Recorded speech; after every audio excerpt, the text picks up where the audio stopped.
you lost another one.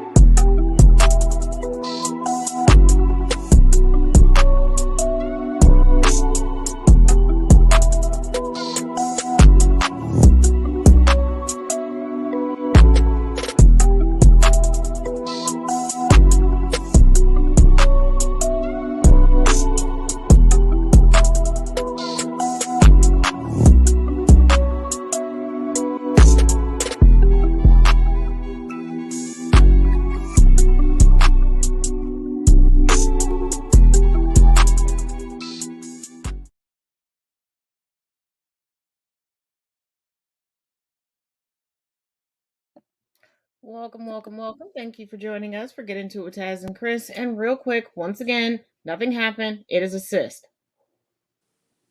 Yes. Hello, everybody. I knew it was too good to be true. Shadow has awoken.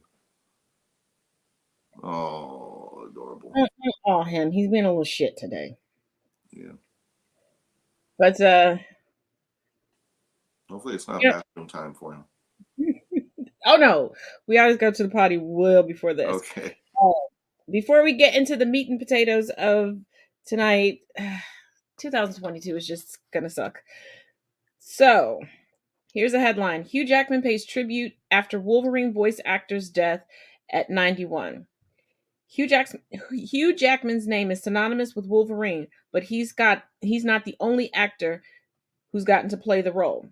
As far as Marvel comics go, there are few characters quite as popular as Wolverine. While that's a role most associated with Hugh Jackman's run on the big screen, he's not the only performer to inhabit his claws. Actor Isaac Bardavid was the Brazilian voice dub for Logan throughout Jackman's run, which is why he recently paid a tribute after the actor's death at age 91. And the tribute reads, Isaac Bardavid, what a legend, what a life and legacy, what a voice. Don't be what they made you. Logan, rest well, my friend.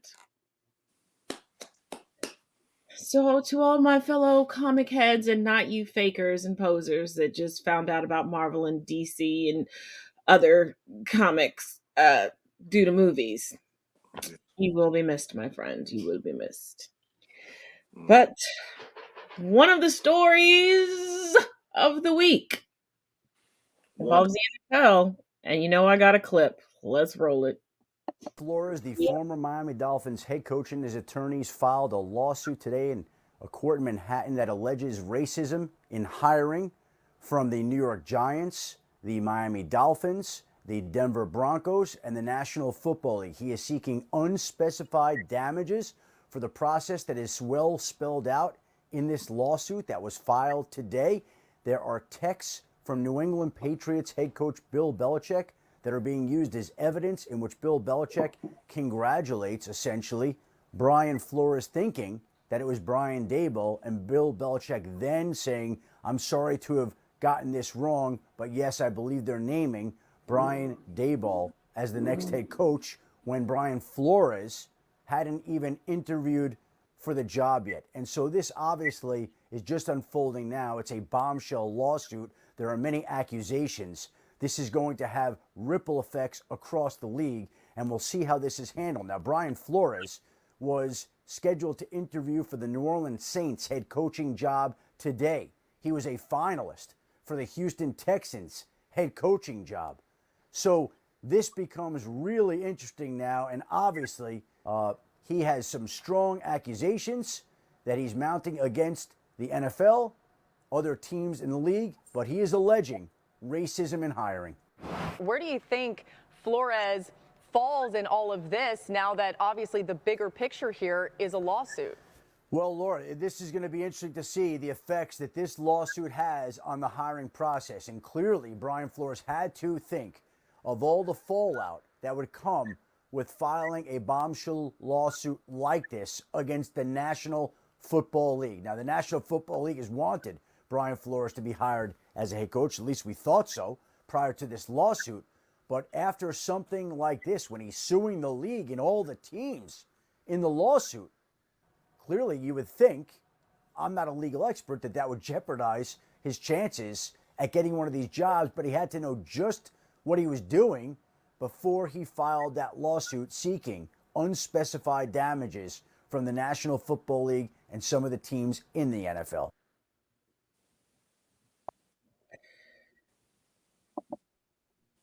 And just to add on, let's not forget that he was fired January 10th despite recording the Dolphins' first back-to-back winning season since 2003.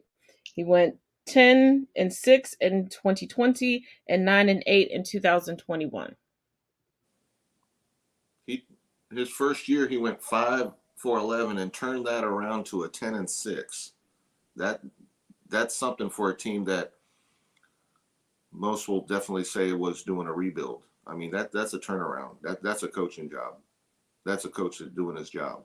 And anyone knows that he had spent, I believe, over 10 years with the Patriots. And that's where the whole Belichick situation comes into play. He was a vital assistant in their Super Bowl wins. So he was a well-deserving coach to be a head coach. There's no doubt about it. I mean, he did a phenomenal job with the Dolphins with what they had to work with. And he's not the only one. He's not the only one, but he put himself out there. He did. And I know earlier, well, shortly before we started here, he did an interview on MSNBC where he even talked about there were they didn't take him seriously as a black man to the extent that there was a meeting he was supposed to have, and the people he was having the meeting with from the NFL showed up over an hour late, disheveled, and visibly hungover. Yeah. Like, nothing says I have zero respect for you than that. Right. Because I've been sick and had to show up, whether a Zoom meeting or face to face, and it took everything in me to pretend to be okay to still give that professionalism. Imagine the amount of audacity you have to show up looking a hot mess. Yeah, you're flying to this interview from wherever you're at, and to feel like you're just a token interview for the Rooney Rule. That's what a lot of these come down to. The Rooney Rule does not guarantee you a spot. It guarantees you what turns into be more or less a token interview. Well, the more he tells his story and the more that comes out, the Rooney Rule is just smacking gums because they didn't even interview him and decided somebody else was better fit for the job. Like, at least interview me. If I tank the interview, cool. And I've been in situations where I've interviewed and they've tried to use that interview process in the interview to say, oh, no, sorry, you're not a good fit for us. Unfortunately, for that particular company, way back when I was still in corporate America, the other person interviewing that day that they offered the job to, we ended up kind of connecting and exchanged contact information. And she informed me that she tanked it, that because she got nervous, realizing she was not qualified. We all know where that went. So it's interesting in this case, where you definitely have yet another qualified head coach who clearly has the resume to be a head coach and given more than one chance, or to be yanked after a winning season or back-to-back winning seasons. And to see that usually you're evaluated on how your team performs. Now, you can tell when a team stops playing for the coach. You can tell when the locker room's in shambles. The signs in Miami were not showing that. They were showing a team that was playing for him. They were playing to win games. They weren't playing to tank, as we'll get into in a minute. And how many white coaches have had a slurry of losing seasons and have never been in jeopardy of losing their job. The team I cheer for used to have a coach that was a white coach that had a last name, Jay Gruden, brother of John Gruden, who we withstood years of no playoffs and consistently just bad play. And he lasted, I believe, at least 6 seasons. There's a clear sign that black coaches are on a much shorter leash when it comes to how quick they're going to be removed. Almost like, okay, we gave it a shot. Now let's go get the white guy. Mm-hmm. It's just been proven. There was Jim Caldwell, coach of the Detroit Lions of all teams, who had winning seasons and turned the Detroit Lions around. He was fired as a winning coach, and they brought in somebody who And it seems like the only time they give us a little bit of leeway and hold on to us longer mm-hmm, is if you have a super cheap owner, mm-hmm, like the owner of my team. mm-hmm. We know about the long tenure. The Brown family learned nothing when they were run out of Cleveland. Like, y'all were being super cheap, and the way y'all let that go down, like twice, y'all let this go down really badly, like really badly. But okay. I would probably say that case is unique because that's the But one time Marvin Lewis, when he was retained for so many years without showing playoffs, without showing. because he was,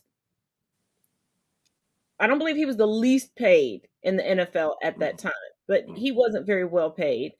Uh, Sorry, Marvin. I love you. I respect your philanthropy. My oldest daughter was one of your scholars. Love you to death, man. But he was a lapdog. Mm-hmm. He was a yes man for Mike Brown. He went along with the BS draft picks year after year after year. And we know how badly the Brown family does like, Right. we could need a QB. They'll get us a kicker. Mm-hmm. We could need to, like right now, we really need to redo the whole offensive line. Mm-hmm. But the only thing they replace is the safety. Right. There are not many coaches that I remember that had long terms. Now, Mike Tomlin is an anomaly in this whole equation because Pittsburgh only has but so many coaches in their history. That and I'm a little but for you him. have, I mean, there's not many I can think of that have lasted successfully success more than maybe 5 years. The longevity of black coaches is not very long, without success. Tony Dungy did it. He won a Super Bowl. He built the Tampa Bay Buccaneers that John Gruden ended up winning a Super Bowl with. Then he went to the Colts, who had Peyton Manning. He won there. Of course, Mike Tomlin's had success. There hasn't been many in the history that have had longevity, other than Marvin Lewis, but that wasn't success. I can't think of many that have lasted 5 years or more with one team. Not many. And Tomlin, I'm a little concerned for him now that Big Ben is retiring. Because as much as I loathe Big Ben, and we discussed that last week, if y'all didn't see it, run it back and go watch it because I'm not going to go on another tirade. Because just like in anything in life, there's always one white person that's holding on for a black person. But one quick correction to one of the comments in the comment section. There are 5 black NFL coaches, 4 that are currently active right now as of 2020, the 2022 season. But and then after this man was forced, and he stood firm to try to unethically, and it would have broke the NFL's tampering rule, recruit a prominent player, and he said, no, I'm not going to do that. I'm going to abide by the rules. All of a sudden, he was incompetent. he was hard to work with. Right. Like, I know the NFL has borrowed a lot of practices from the slave trade. And if you all think that I'm reaching, I'm not. Look up how they did slave markets and slave auctions and tell me if that does not remind you of the draft. Dear owners in the NFL, you don't own us anymore. We can tell you no, just like any other boss. We can say no. And we're not willing to go to jail for you, taint our reputations for you. And I'm talking the general working public. You could be the coolest boss ever. Baby, I'm not doing any type of time for anybody. And let's not forget, non-white men in sports that break a rule get vilified. Because right now, there's a particular ex-coach that has been caught up in some real racist stuff, caught in 4K. His own writing, his own everything. That even the NFL is like, oh, well, maybe don't go too hard on him. I mean, we fired him, maybe that's enough punishment. If that had been a black man speaking on people the way that he did, baby, he wouldn't be able to get a job. Just frying the fries at McDonald's for another 15 years. Ain't no way. So when I see teams like, my other examples would be the Chargers. That would be one, because Anthony Lynn, who was a very good assistant, who basically, once he became head coach of the Chargers, had success. They were not a bad team. Obviously, they didn't get to the next level, but they were not a bad team, and he was not a bad coach. They needed personnel. Now, look at the Arizona Cardinals. They gave Raheem Morris a 1-year deal and fired him after 1 year, then went to the college ranks to find Cliff Kingsbury, who was not a successful college coach, and gave him the keys to their car. But they were cool with that. They were cool with that. But he didn't have the resume of an assistant, or had assistant pro work where he was a successful coordinator. They just pulled him out of an unsuccessful situation in college where he was fired by the university. And there was still guys like Leftwich, there was still guys like Bieniemy, there was still a lot of coordinators that were available, and they went and found an unsuccessful college fired coach. Yeah. And because it is Black History Month, this is a perfect time for a teachable moment. For any of you all out here that still do not understand the concept of white privilege and think that white privilege is associated with monetary or financial gain. No. The crux of white privilege is the ability to be mediocre and still be successful. To be mediocre and or subpar and still be placed leaps and bounds over those that are far more qualified than you. Promoted without any form of justification on your resume. Nothing. Even right now, some of these openings that were out there, they were interviewing, I forget which team it was. They were going to interview a former NFL player who is now a coach of a high school to come in and interview for a head coaching job in the NFL. But Deion Sanders is out here doing the damn thing on the collegiate level, and I don't see him getting any offers. We're talking about they loved him when he was the dual sport athlete. Mm-hmm. The second one in my lifetime that was successful. I don't count that BS that Michael Jordan did for a short period of time. Love you, MJ, but boy, no. But they're not breaking down the door. But we do have a really good question. Whatever happened to Jacksonville and hiring Brian Leftwich? I believe he was getting that job. I believe he was going to get that job. Last I heard, they were trying to finalize some things, but it looks like he's going to get that. Now, he used to be a player for them, So that made it a so little he's bit. familiar with the Jaguars. But I believe he is getting that. Now, there are still coordinators out there and assistant coaches that are still out there, highly qualified, that are still sitting and waiting.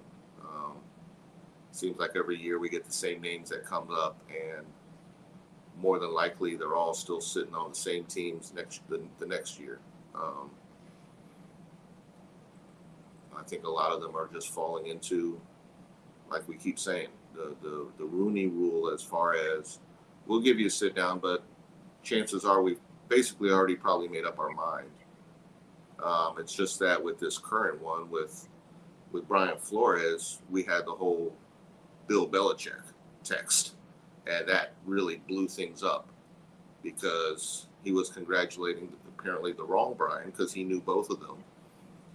And when he realized it, I mean, how embarrassing and just shameful that, I mean, to know that you still have the interview supposed to be lined up. But am I the only one that thinks that this wasn't a slip up by Bill? That this was an accidental on purpose? That Bill felt something was wrong and he was just like, I can't come out and say. I mean, he didn't drop it. Remember, he Because did say at I'm the not end of the supposed to text. be in these negotiations because these aren't my teams. And I shouldn't know their inner workings per se. Like, they've known each other for years. They've worked together for years. Yeah. You're going to tell me that one of the most prolific coaches in NFL history, Didn't know which Brian he was texting. who doesn't get anybody's name wrong after, look how long he's been in the game. Mm. I believe I read somewhere a few years ago, he still remembers the first play he ever came up with. He mixed up two Brians, a black one and a white one, with last names that sound nothing alike, that look nothing alike. I feel like, and this is not confirmed, this is just my thought, my feeling, that he did that to give this young man the fuel and that he needed.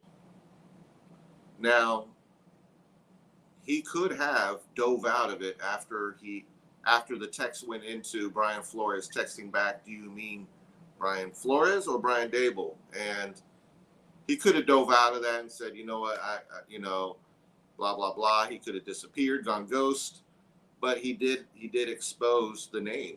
He did say, I believe they're going with Brian Dable. Soon as he said, congratulations, Yeah. What do you mean? When you get a text back, you get that person's name back. Right. And the fact that he kept going with the conversation, then paused and was like, oh, my bad, I got it confused. Plus, Bill Belichick, he just takes me as the type of guy that would have picked up the phone to congratulate you after you all have been in each other's presence for so long. Right.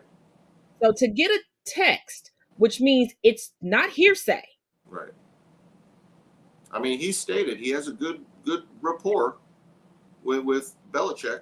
He was with him a long time and was highly regarded by a lot of people as a very good coordinator when he was there. And he had worked up the ranks while he was there. So he started at the lower level. He started as like a scout and worked his way up.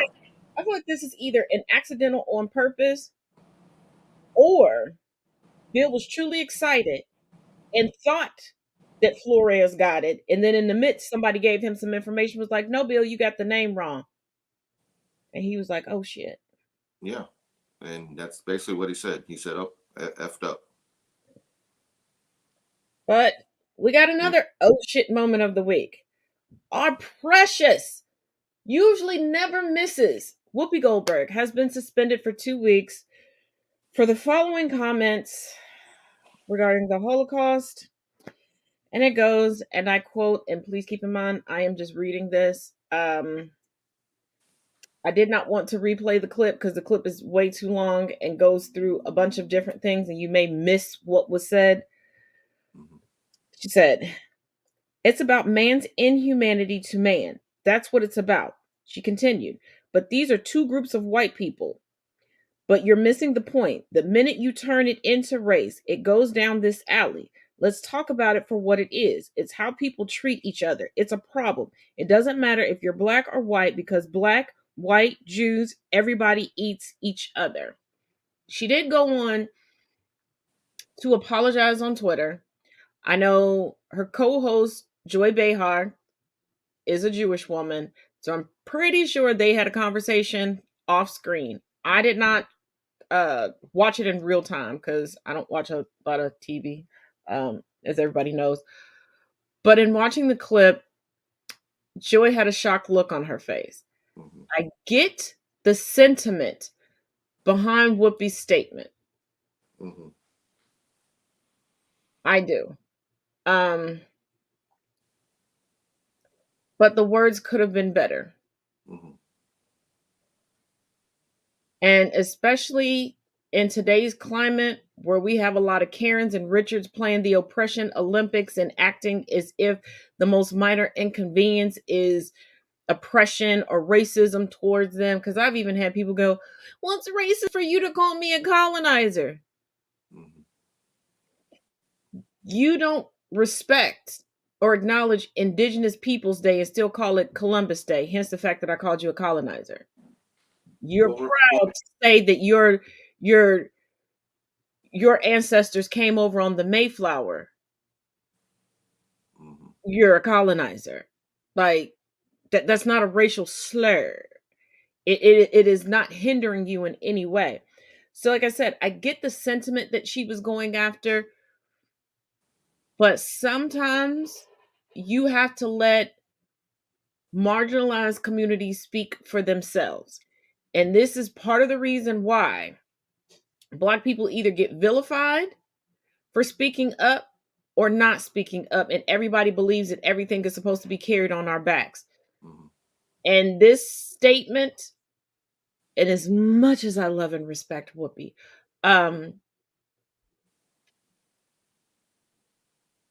poor taste, but far too close to Holocaust Remembrance Day. Yeah. So tensions were already heightened. If it would have been further removed, could it have sparked a conversation between different communities and the Jewish community? Quite possibly. I don't know. But it would be, and I've had people Mm-hmm.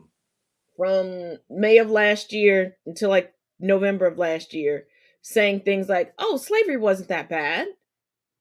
It'd be like somebody saying that right now during Black History Month. Right. Like, "Oh, it wasn't about this. It was." I mean, there's timing, and then there's location of, or the platform you're using. Where are you doing it at? Because remember, like you were saying, we're in a heightened state and very divisive state in this country now, and those on the right obviously look at the View as, oh, that's their super liberal show. So obviously, anything that comes out of that show will get blasted. I mean, I'm sure right now as we talk, it's probably been blasted several times already on that Foxy show. I was gonna go look. I don't have the energy. I was going to take the bullet for y'all and go look. But the last time I went to double check on how they were reporting, I'm using this word very loosely, on Fox Entertainment, because that's how they're listed as entertainment, Yeah. and all of their reporters are listed as entertainers, just like the people, their sources are listed as entertainers. It legitimately gave me such a headache. Yeah. And I felt like a cartoon character with the steam coming out of their ears with the amount of fact checking I was having to do. And I will not put out disinformation. Now, if I get something wrong or something is updated, will I update it? Yes. Will I apologize because that was the information that I had at that time? Absolutely. But blatant disinformation I won't put out.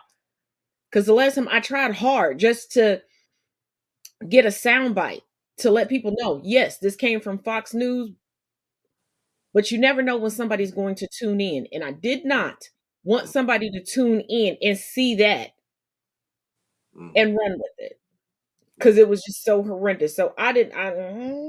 I mean, their panels are just filled with, like we Crazy. always say, with like-minded people. They're not filled with professionals that can speak on things that have the background, have the education, have the current job doing these things that are speaking from a professional level. They're finding just random people. I mean, they could speak on the virus and pull in a, foot doctor and call him, this is Dr. So-and-so. He's a doctor and he's a doctor. He's not a doctor that deals with that. They interviewed Kyle Rittenhouse as if he was the current sitting president. After that, I was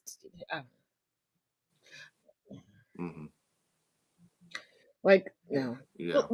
Let's have a bit of good, coherent news before we tackle some other stuff.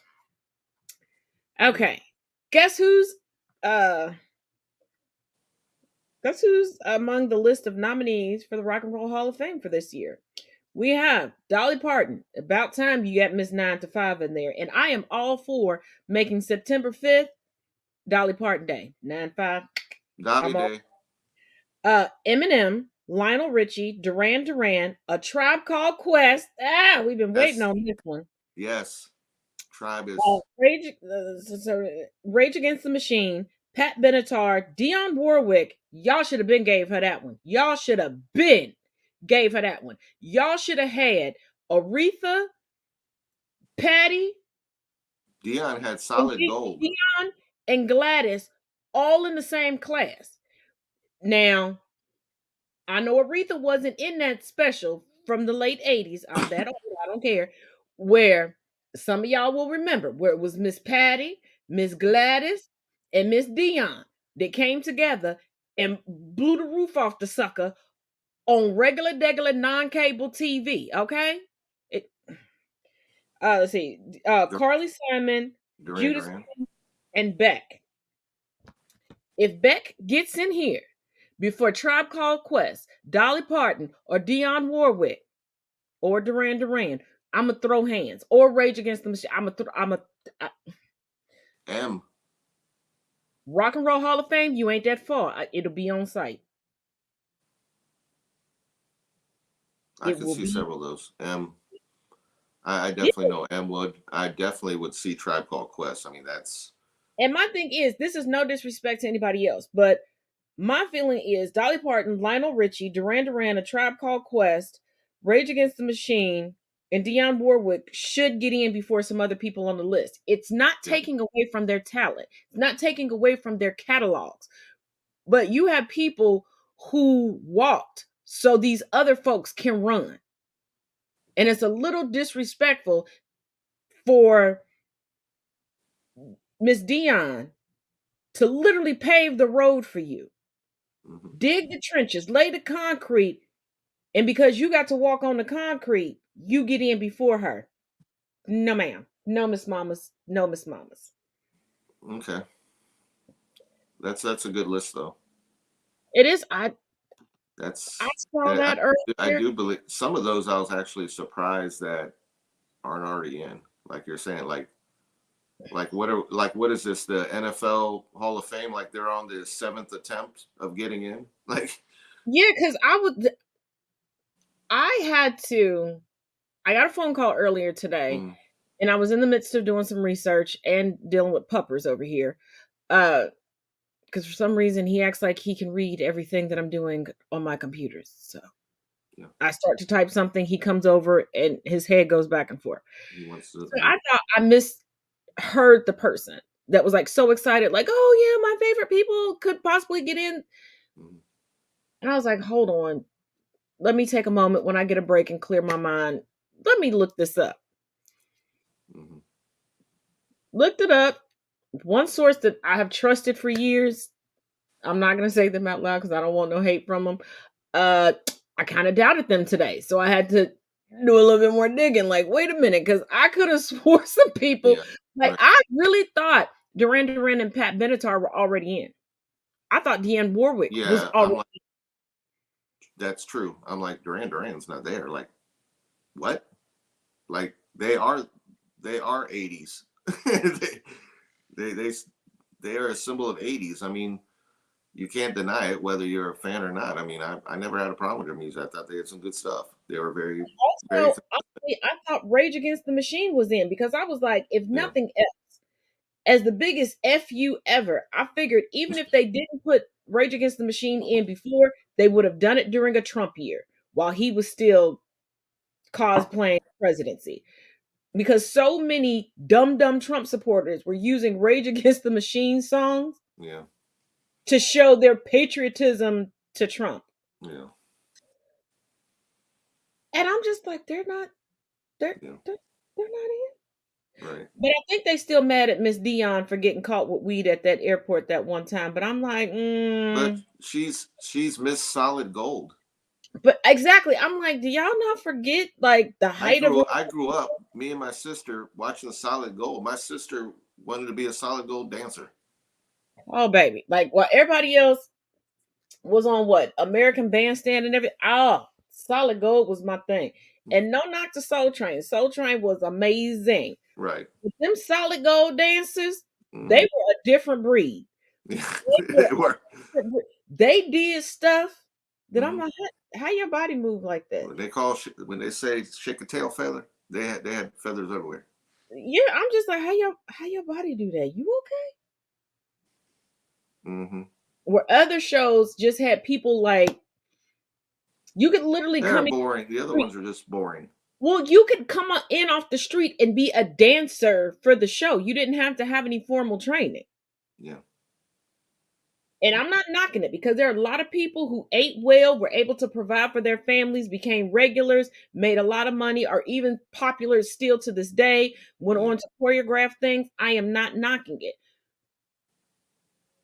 Right. But my thing is, and maybe I'm just sensitive because I work in IT, and ever since I've started in IT, people think that YouTube University and a few Google searches makes them be able to do what I can do. Mm-hmm. And then when that stuff backfires, just like all of these things that can give you a very, very, very basic website, that's cute. Till people discover your website and you realize your orders aren't processing properly. Right. Till you realize that your stuff is crashing every other day and you're losing business. Mm-hmm. Yeah. Or your stuff looks like a third grader put it together. And they said, I can't find it on YouTube. What's going on? So I guess I'm just sensitive about that. I'm like, let dancers be dancers. That's right. I don't care if you're professionally trained. And there's some people who are naturally gifted that look like a professionally trained dancer. Let them have those jobs. Right. Don't If they're gold, let them be solid gold. Yeah, don't go get Susie off the bus stop and be like, oh, you. We don't want a stage of dancing Karens. Oh Lord, no. But before we get into this new educational legislation and other things, we do have a new ad. So we're gonna run the ad and then we'll be back. Let's do that. On the other side. Let's do that. For the great.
And just so you all know, it's not included in this ad, but we have added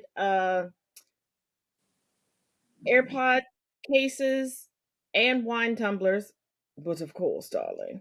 And there are backpacks depending on which line it is, I'm slowly rolling them out across the lines that it makes sense for the. Is that Black Panther? What? Oh, I know it's Black History Month. It's also Black Uniform Day. James Earl Jones was the voice of He Anakin. was.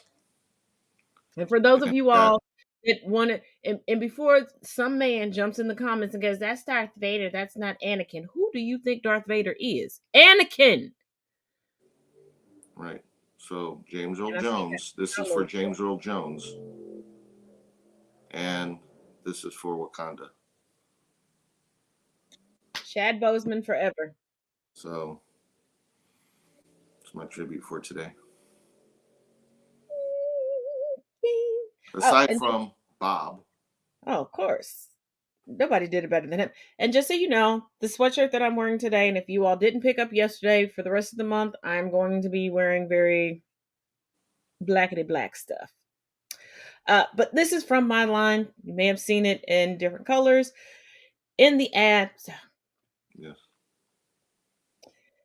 But And going from that, soon the puppy will have one. if he stops being a little shit, maybe. You don't understand. He wanted to tussle earlier. I told him I fight little kids, I fight little puppies, I fight the elderly. Everybody can get these hands. I don't care. Let him be. Let him be. He's learning. He's learning his way around. But then I told him I just redid my nails, so we can't fight today. Okay. And quite honestly, snakeskin was very difficult, so we're not doing this again. But we're going from this wonderful ad and discussions of diversity to, you know what, I don't even know how to explain this. So I'm going to let a teacher explain what's going on in her state. And we'll see you on the flip side. It was announced today that Governor Kim Reynolds of Iowa, my governor, is introducing new legislation which would require that all teachers in all districts in the state must upload all of their curricula, lessons, materials, videos, articles, books, etc. that they will be using in lessons so that parents may challenge them if they so desire. This bill would also require that every school uploads a complete list of books in the building, as well as directions for parents on how to challenge these books. After speaking about this with my students this morning, I decided to look for the banned books that I know of on my bookshelf in my classroom library. Here is what I found. I'm sure you have also read many.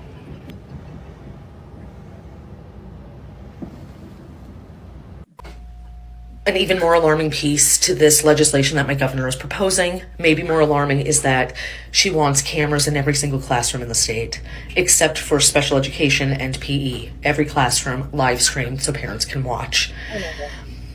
I'm getting ready to go to the funeral of a 10-year-old boy who committed suicide.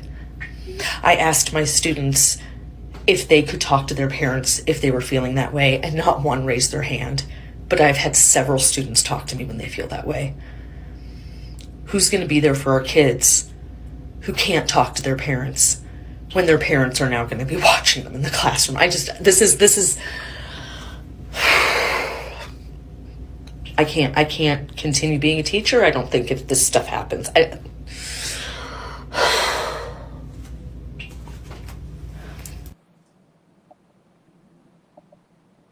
I will say this. Any of you all that still want your children to read such books, learn actual history, link is in my bio. It's called Learning Through Black Literature. You got a little taste of it on last night's show, and if you did not see it, please go back and watch it, and the podcast clip right before it on this channel. And as somebody who formerly worked in a public school system,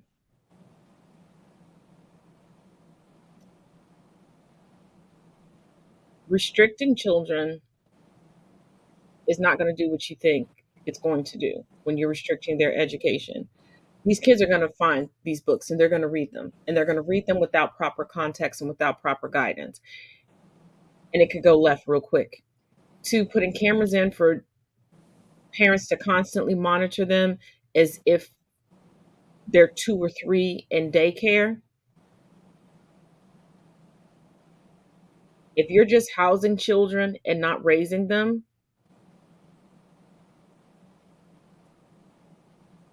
you know what? I was going to try to find a better way to say this, but no, I'm just going to be blunt. You're going to end up with a lot of empty rooms. Because a lot of times, we coaches, teachers, counselors are the only outlet these kids have. Because you're so worried about controlling the narrative so that they don't find out how disgusting of a person you are, you're neglecting them and their needs. This is why these kids want to put you in a home really quickly. They go no contact as soon as they can get out of your house, and they're no longer financially dependent upon you. So, as you think that your relationship is growing while they're in college, no. They couldn't get grants or scholarships to cover everything, and you promised to do it. And they know if they go no contact, you're not going to be there. You're going to have empty rooms. And I'm not saying that they're necessarily going to unalive themselves. I'm going to say they may leave and never come back. And depending on your state and depending on the age of your child, I'm old enough to remember when the one young man got fed the fuck up with his parents and divorced them for his own emancipation. These kids have way more resources. And the worst thing you want to do is have to be paying a stipend to your child that has divorced you to get the hell away from you. That's my 2 cents on that one.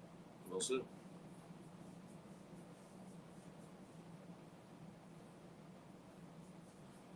Because y'all not worried about your kids having to go through active shooter drills. But you're threatening to go to the school, excuse me, and shoot it up because your child has to wear a mask for their protection and safety. Make it make sense. Yeah. Because it doesn't. You don't want to protect your kids from bullying. And you don't want to teach your child not to bully, which would make another child feel bad. But you think learning the actual history of this godforsaken country is going to give your child guilt. Why? Because when they open up the new history books, they're going to see you, mama, and papa being racist. They won't protect them from COVID. So yeah, what's wrong with they're gonna? They don't want the truth. They don't want to expose what, well, depending on their age, what they or their parents supported. Because no, it wasn't all daisies and roses, and everybody didn't hold hands. No, just like the leader of the Oath Keepers. If you all do not realize, this is like the KKK 7.0 Yes. at this point in time. Because his estranged ex-wife, she Yes, I saw that. she told it all. She was Yes. like, screw snitches get stitches. She was like, I'm telling on you bitches. But She was scared for her life. your boy knows that he done messed up. And he knows that Trump, even with Trump's latest speeches, where he's admitting that he was involved, who else was involved? Because, you know, Trump gets diarrhea of the mouth when he thinks that he has control. Talking about, oh, I'll give you a pardon. Baby, we still know Jenna Ryan, who rode hard for you, was still sitting in prison. And she went into prison thinking that it was a country club. Talking about, maybe I could lose some weight. Hopefully they'll have some organic stuff. Baby, the only thing organic in there is what they gonna beat out your ass for all the messed up stuff you put on Twitter. Because if you think people in prison don't see your social media, joke's on you. Right. But your boy, I'm just. he's so messed up that now he's he's talking to the January 6th committee. I mean, just hearing her talk about the escape tunnels. I mean, he was a big boy. I mean, when these aren't patriots. These are anti-government, anti-democracy. These aren't the somehow they're loving to flip the whole, basically the opposite of what they're declaring. Like they're declaring patriots they're unpatriotic. They are anti anyone that's not a cisgendered, straight Protestant white man. And the thing about it is, they're so big and bold when it's make believe, and they know it's make believe. When they're like, "Yeah, the South will rise again." Please tell me historically when the South ever rose. Like y'all destroyed your own economic structure and still have not recovered to this day. You didn't rise. You were disgraced. Mhm. And you tried to take away from that disgrace by utilizing the Civil War during Jim Crow times, by erecting statues and grandfathering people into voting and going, well, you don't have to pay the poll taxes if your grandfather served in the Civil War. That's not rising. That's mediocrity, helping mediocrity. And it's like, yeah, Explain me this. Brandishing weapons in your home to your wife and around your kids is somehow making you a big bad person? right. Like they have all these tunnels for what? Like who's coming to you? And then they Mm-hmm. talk about people who are not conservative GOP. And riddle me this, Mm-hmm. Batman. Have you noticed that all the people who consider themselves Wait, conservative do you not? said the word conservative? We still use that? Yeah, they still use it. But none of these people live a conservative lifestyle. None of these people have a conservative wardrobe. Mm-hmm. I don't think they understand the meaning of words, but I digress. But they do all of this stuff when it's make believe because in their head, they're the big bad. And then when real life Yeah. hits the fan, and you have these cisgendered straight, which I'm using loosely because it always comes out that they're down low Yeah. Buddha bandits, gay men that are specifically of Protestant religions. Because here's the thing conservative GOP don't like Catholics. Why do you think they Mm-hmm. have a problem with Joe Biden? Mm-hmm. Why do you think they had a problem with JFK? Mm-hmm. The original colonizers were of Protestant religions. Right. And even through the Reconstruction era, they went after Catholics. That's why a lot Mm-hmm. of Irish Catholics hid the fact that they were Irish Catholic. Right. But I digress. Yeah. Remember how the Church of England, what the Church of England was all about? Right. So it's like it's all big and bad and boastful when they do that, and then they're like, "Oh, well, I'll be protected." And then when they realize the rich don't give a damn about any of us. Mm-hmm. For the rich, it's not about our color, creed, or religion. They don't give a damn about us. They just want us to do their dirty work for them so that they don't have to get their hands dirty and they don't have any consequences, but they get all of the rewards from what you did. Mm-hmm. And now he's like, oh shit, Trump's not going to have my back. Trump doesn't give a damn. Trump was Mm-hmm. quoted several times during the insurrection being pissed off at how these people looked, their Right. wardrobe, their hair. Talking about they look poor. No shit, bitch. That's who's going to follow you. The uneducated. And if you're severely undereducated, how are you going to make any money? I mean, I know Trump is an anomaly. That's because his father was prolific at scamming people and using Section 8 properties to draw the rent off of. Mm-hmm. And that's how he's not freaking poor. Because think about it. If Trump was from a regular, degular, schmegular family, Mm-hmm. he would be on food stamps, WIC, Section 8, and he'd probably be on one of those localized, specialized Section 8 programs. Mm-hmm. Where it's not even federal, where they have to give them extra relief because he's not smart at all. Well, remember what he stresses over and over to people that are within his circle. You want to be in Trump's circle, it's about the word loyalty. That's it. As soon as he detects you not being as loyal or you stepping outside the circle, he'll throw you under the bus, just like he just did to Lindsey Graham and all Oh, he them when they came out about when he said he would pardon the insurrectionists, and they said that's not good. He came right out and called Lindsey Graham a rhino. And the thing about it is, And Trump will also be disloyal to you unprovoked. yeah. If he believes that it will sway more people to follow him and to worship him, because Mm-hmm. I've seen videos leaking out of Mar-a-Lago where Yeah. he's literally standing there like, yeah, clap for me. And people are like, bitch, I just came because the rates are discounted. But Right. I guess. Final thoughts on the night? It was a good night. Going back to our earlier topic, I do hope that, and it's a long stretch. Brian Flores has a long road, but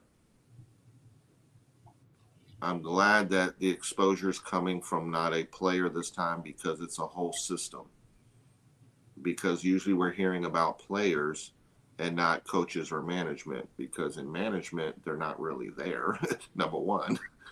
But they are down there on the sidelines, coaching, assistant coaching, position coaches. I do hope that with this being the weeks leading up to the Super Bowl, I'm sure the NFL is cringing at the fact that this is leading up to a Super Bowl with this news, because I was almost thinking, you know what?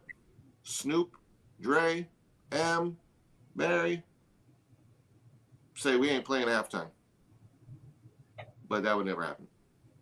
But I don't know. With especially with this lineup, I mean, with Mary, it might, because we know Mary. mm-hmm. Mary is very strategic with her stuff. Right. She'll have them do everything, and then she'll walk out and be like, "This some bullshit," and leave. I mean, they would. Because y'all forget, I know how gorgeous Mary J. Blige looks. Miss Mamas is over 50. Miss Mamas has been paid since the 90s. Miss Mamas pretty much owns all of her stuff. She is unbothered. She had a whole man divorce her. Well, she divorced him, and he tried to get alimony, and he walked away with not a damn thing. Mm-hmm. Mary J. Blige is like, I can do what I want to do, when I want to do it, how I want to do it. Mm-hmm. Now, Dre needs to. Dre needs some cash. He got to get his reputation together, so he can't really turn down much. Yeah. Snoop does stuff just to Snoop's do it. got commercials. Snoop has commercials all around the world. He had shows. His new bestie is Martha Stewart, and he stays so high. Yeah. Now, and Kendrick might come up with a whole new song regarding this situation and let it drop at halftime and just leave everybody clutching their pearls. What? Well, M came up with that once. M came up with a track, a Trump track. Yeah, but I'm a little concerned about the noise I just heard in the background of my house. Because it's just me and him downstairs. And it sounds like something just fell over in the bathroom. You know what? I knew there was a reason why I didn't hang my keys up. Okay. Play with me if you want to. Yeah. But thank you all for tuning in. Yes. I gotta play a white woman right now and play Follow the Sound. But until next week, as always, Chris, it's been Everybody great. be safe. And each one teach one, each one reach one. Oh, there's baby. At least you get were in, quiet. yeah. At least you were quiet this whole time. Go ahead. Get him in there. Get him in there. You just want to read the script. Get him in there. Okay, bye everybody. Oh. And if you want to know the origin of his name, Urbane, like I said, it's on the podcast. That's at this point 2 videos back. But yes. Until next week. Bye, everybody.